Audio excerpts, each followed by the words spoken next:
Blessings and greetings to you all.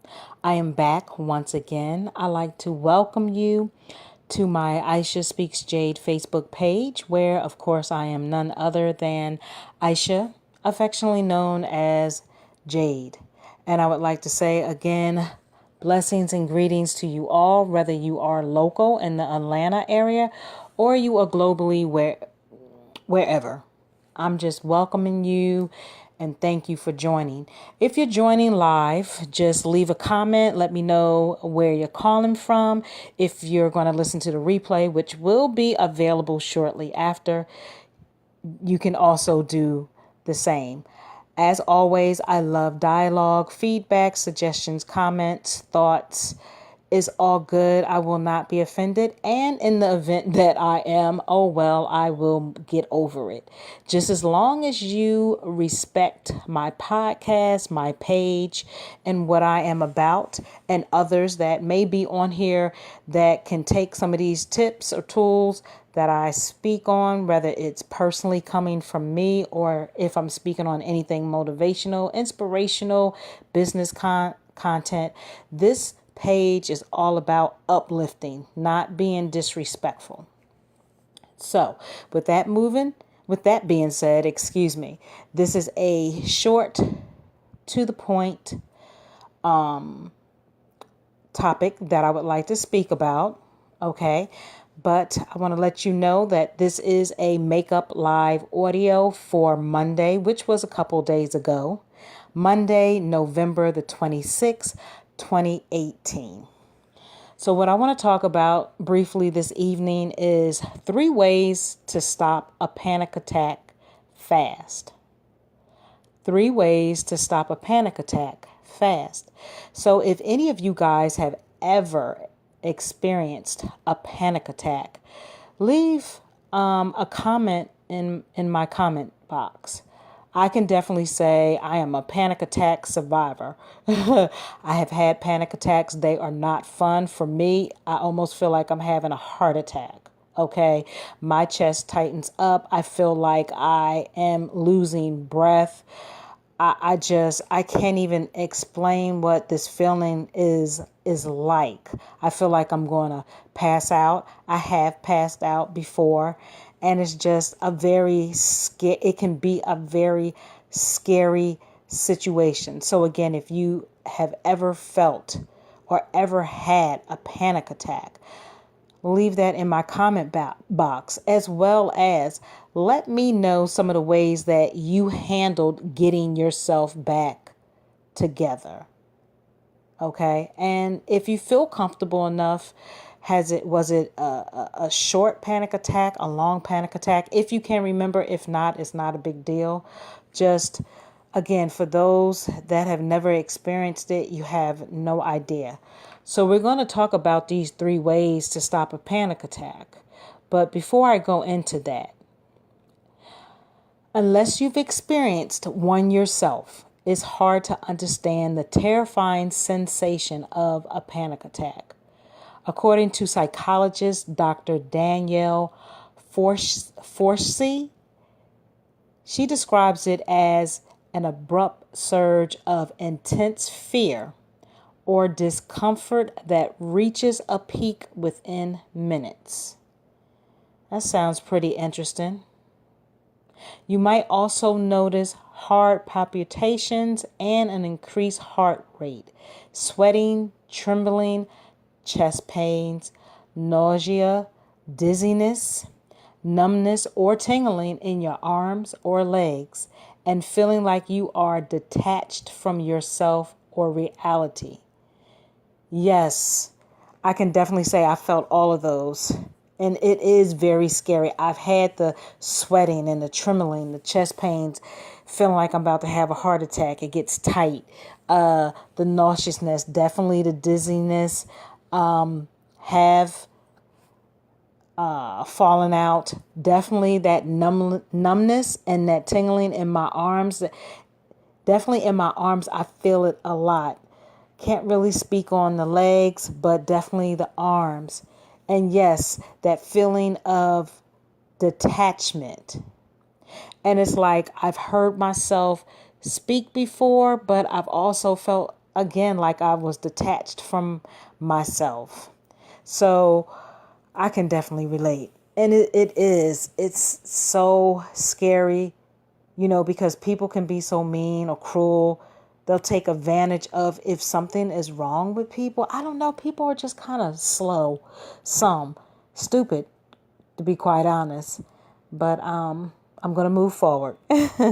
So, and although most episodes subside within about 20 minutes or so, there are a few things you can do to ease the process for yourself or someone else experiencing it.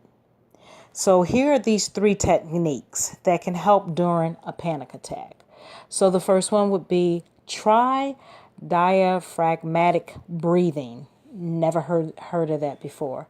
So what that type of breathing is, it's a panic attack throws you into psychological distress because your brain believes you are in need of protection, also known as in fight or flight mode, according to Dr. Forshee.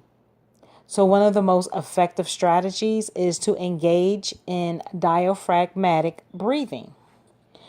That's because when you're experiencing a panic attack, your body tenses up and you tend to hyperventilate, taking short, quick breaths from your chest. That is so very true.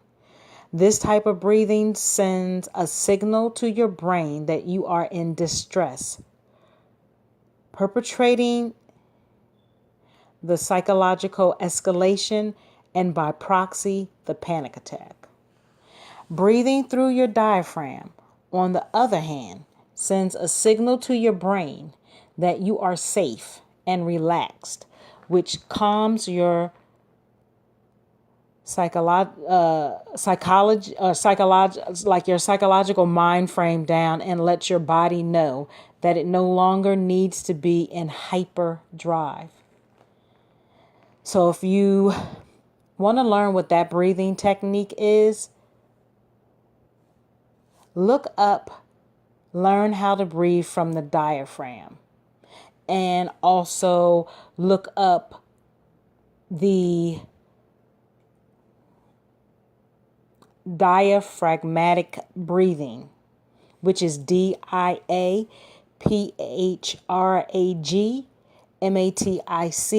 breathing, BREATHING. The next one would be reframe your thoughts. When someone is experiencing a panic attack, their mind is telling them that they are afraid of something.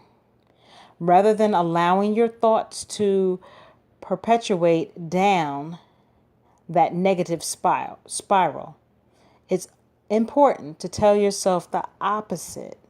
So in other words, it's all about restructuring your thoughts. So instead of telling yourself that the bad thing will happen, try asking yourself, what if that bad thing doesn't happen? And definitely know that that is easier said than done. It's also helpful to remind yourself that all panic attacks end and that you just have to ride this one out. And that's pretty much for me. I've just kind of had to ride it out. Because in my mind, while all of this is processing and having a panic attack, I feel like the world is against me. Like I'm just so terrified that I don't want anybody to touch me, get around me, be bothered or nothing. But in the same aspect, I kind of am looking for someone to help me. Sounds kind of weird, but that's where the brain goes. And third and lastly, be wary of avoidant behavior. Individuals suffering from panic attacks tend to try to avoid places, people, things, or activities that they have associated with having panic attacks. So, for example, if you experienced an episode in a restaurant, you might avoid dining out completely in the future. Or After having a panic attack while driving, you might start taking the bus everywhere. I can't remember if I ever felt like that after having a panic attack. I just know during that panic attack, I really, most of the time, don't want people around me because I feel like they're not going to hurt me.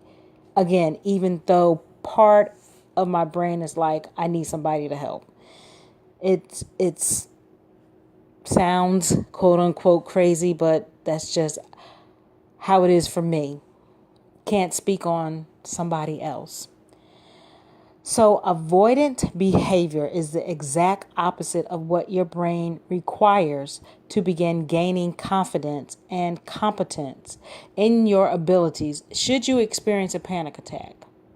Why? Because avoidance will perpetuate and worsen fears associated with experiencing an attack. Instead, try to slowly face the situations that you are afraid of until they no longer have such a hold on you. So, as far as a tip, don't know if it could work or not, but ask a good friend or a best friend to come with you the first couple of times. You'll be so busy, they say, eating cheese fries, panic attacks will be the last thing on your mind, right? But that's a little special to me, that scenario, because I also think that your diet plays a part on why a lot of things tend to happen to you physically, emotionally, or mentally. It may not play the whole part, but I do believe it does play a part. But so again, I hope that this was helpful or you got some type of idea of what to do in the event that you yourself experience a panic attack or someone that you know experiences it. Again, look up different breathing techniques or how to deal with a panic attack. And one of those breathing techniques that I briefly spoke on was called diaphragmatic breathing. I would love to invite you guys to join my page. I told you my social media. I told you that it was going to be really quick and to the point. So I am on Facebook, of course, Instagram, Twitter, LinkedIn, and YouTube. I have a YouTube channel, and I am under Aisha Speaks Jade for each and every one of them. Simple and easy. Aisha Speaks Jade. Again, I am on Facebook, Instagram, Twitter, LinkedIn, and I have a YouTube channel which you can subscribe to and push the and hit the notification bell for any and all updates. Make sure you like all of my pages, listen to my live audios as well as the videos there. Listen, like, share them. Let's be supportive of each other. Also, you know, and if not this live audio, you can certainly, there's another one that I've done. I've invited people who have businesses, large or small, coaches, advisors, tax advisors. If you are a business owner, entrepreneur, you are certainly more than welcome to leave your contact information. Don't tell me how much you're selling stuff for. Just put it in what your business is. So with that being said, always make sure you know what I love to say, self-care. Make sure you do at least one thing every day pertaining to self-care. If you have not created a self-care toolbox, you may want to do that for yourself. However that toolbox looks for you, make sure it is positive, something constructive, something that is pertaining to you that you want to do about self-care. Not for anyone else, but take time and focus on you doing self-care for yourself. Also, make sure that you take care of the top of your head, which is the crown of your head to the soles of your feet. Create your happiness. Create your greatness. Know what your passion and your goals are. Know your self-worth and your value. Okay? Love yourself and like yourself. Because if it does not start with you internally, Who else is going to recognize it for you but you? So I'm sending out amazing positive vibes and great energy to each and every one of you who will be listening to the replay. Have an awesome tomorrow on purpose. I will be back tomorrow. I am going to take some self-care time for me right now. And with much appreciation and blessings and gratitude and thankfulness, I say to each and every one of you, Namaste and Ashe. Be good to yourself. Peace.